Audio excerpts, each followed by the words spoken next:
Raleigh was dropped and had problems with the veteran Barroso, but was crowned by the corrupt Tony Weeks in huge controversy. The Cosmopolitan, Las Vegas, United States. WBA World Championship for the vacant super lightweight belt. Everything about this fight has been really grotesque from the beginning to the end. The WBA allowed a lightweight who was coming off a knockout loss like Rolando Romero to access a world title bout at super lightweight.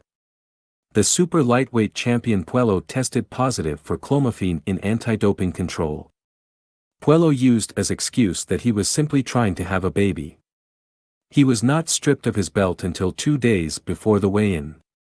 Then a very veteran Ismael Barroso on the verge of retirement entered as a substitute.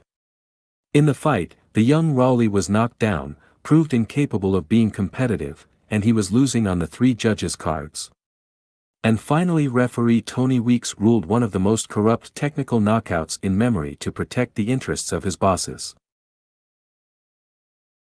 This is how PBC, the WBA, and the elite of the industry in general got away with their wishes and crowned a very limited Rolando Romero as world champion, going ahead with their plan to use the new titleist as a victim for a boxer whom they want to hype.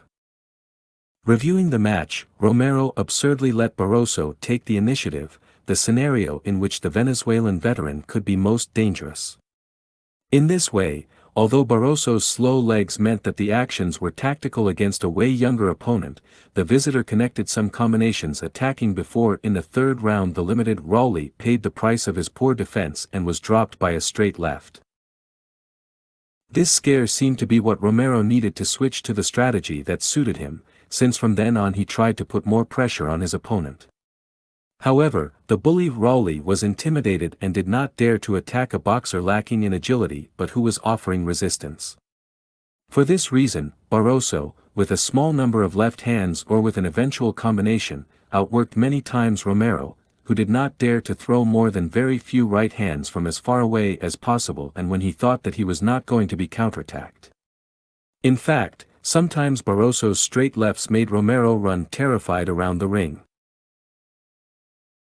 Anyway, like a genuine bully, as soon as he saw that the very veteran Barroso was tired in the 9th round, Romero jumped him and hit him with aggressive combinations of hooks until, helped by an obvious push, he sent him to the canvas, the referee ruling it a knockdown.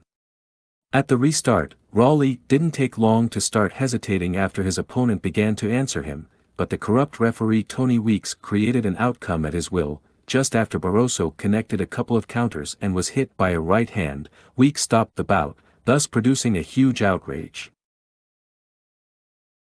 The problem is that the stoppage was unquestionably corrupt and Weeks has showed many times that he does not lose his job solely because he does what the elite of the industry wants him to do, such as, for example, ruling a TKO after Ward's blatant low blows against Kovalev or allowing Tyson Fury to avoid a loss to Wallen despite suffering one of the worst cuts in history.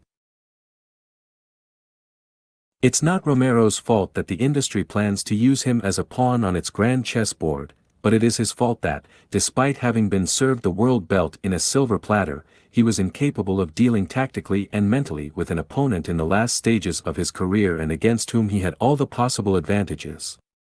For this reason, the feelings of anger and indignation of the fans were even greater after the corrupt ending, which clearly proved that there is no limit to the shamelessness of those who week after week strive to destroy this sport.